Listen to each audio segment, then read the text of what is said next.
Following the example of Jesus, before you can decide what to eliminate from your life, you need to be crystal clear on what is essential. Professionally, this is the one thing you have chosen to master in this season of your life. The process of elimination is not just something you do one time. In these moments, it is important to remind yourself of what is essential and have someone alongside you to keep you focused on the path to mastery. The 3 keys to mastery are submitting ourselves to the teaching of other masters through apprenticeships, purposeful practice, and discipline over time. Humility is a key character trait throughout the entire path to mastery. By far the most common path to mastering any skill is through a direct apprenticeship with a mentor who has already mastered your chosen one thing. While both direct and indirect apprenticeships can offer tremendous value, the direct route is, by nature of the word, the most efficient path to mastery. Whether history records you as a success or failure, Ross warned, will depend on whether you can shift from living in today to living in tomorrow. It was some of the best advice I'd ever gotten.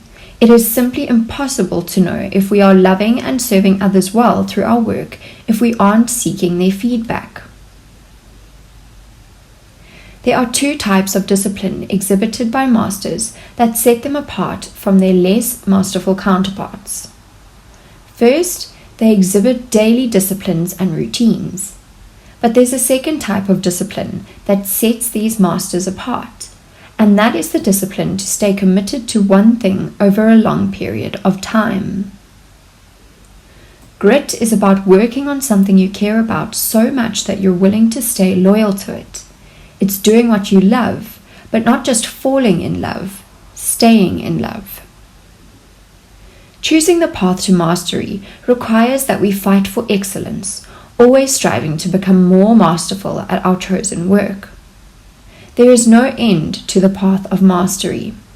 Mastery is not a destination, but a lifelong journey of continually honing our crafts in order to more effectively declare the excellencies of our Creator and serve those around us, always believing that better is possible. One of the greatest promises of mastery is that when we do our work exceptionally well, focusing first and foremost on serving others rather than pushing a particular agenda, we win the respect of the world and earn the right for our message to be heard. Jesus calls us as Christians to bring flavor to life, to be the kind of people others naturally want to be around. When we focus on getting masterfully good at our one thing, we win the respect of the world. We become the salt of the earth that makes others thirsty to be around us and long to understand what makes us tick. And this gives us unparalleled opportunities to shine the light of Christ to the world. When you and I pursue mastery of our chosen work, we fulfill our call to be the salt of the earth. Jesus doesn't diminish our desire for power and greatness. He simply redirects it. Let us embrace the power that comes with mastery, not out of a desire for recognition, but as a means to true greatness, pouring our power out in service of others. It is only when we get insanely good at what we do that we don't just fall in love with our work, but stay in love with it over a long period of time. In other words, our desire to find vocational happiness and work that we love is a good, God-honoring thing. We were not created for mediocrity. We were created for mastery. When we pursue mastery of the work God has created us to do, we are promised that we will share the Master's happiness. Let us not be content with the shallow happiness that is so easily attained through mediocrity.